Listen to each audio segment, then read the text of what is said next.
வணக்கங்கள். மீண்டும் ஒரு காணொளியின் ஊடாக உங்கள் அனைவரையும் சந்திப்பதில் மிக்க மகிழ்ச்சி. அந்த வகையிலே இன்றைய இந்த காணொளியிலே நாங்கள் பார்க்க இருக்கின்ற விடயம் கம்பராமாயணம்.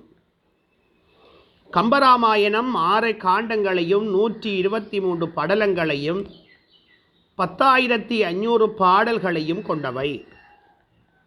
பாலகாண்டம் 24 படலங்களையும், அயோத்தியா காண்டம் 13 படலங்களையும், ஆரணிய காண்டம் 13 படலங்களையும், கிட்கிந்தா காண்டம் 17 படலங்களையும், சுந்தர காண்டம் 14 படலங்களையும், யுத்த காண்டம் 42 படலங்களையும், ஆக மொத்தம் 123 படலங்களை கொண்டதாக கம்பராமாயணம் விளங்குகிறது. கதை: பாலகாண்டம்.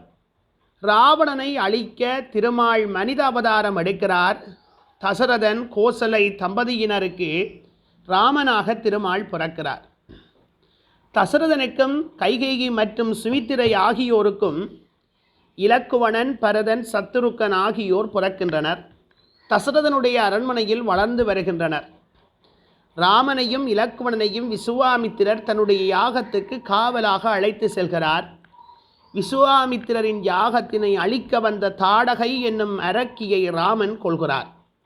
தாடகையைப் போல் யாகத்தினை அழிக்க வந்த அரக்கர்களையும் ராமனும் இலக்குவணனும் அழிக்கின்றனர்.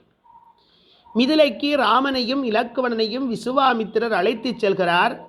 வழியில் கல்லாக இருந்த அகலிகை ராமனின் கால் தூசுப்பட்டு உயிர் பெறுகிறாள். அவளை கௌதம முனிவருடன் சேர்த்துவிட்டு மிதிலைக்கு செல்கின்றனர். அங்கு சீதைக்கு சுயம்பரம் நடக்கிறது. அதில் ராமன் கலந்து கொண்டு சிவதனுஷை உடைத்து சீதையை மணக்கிறார்.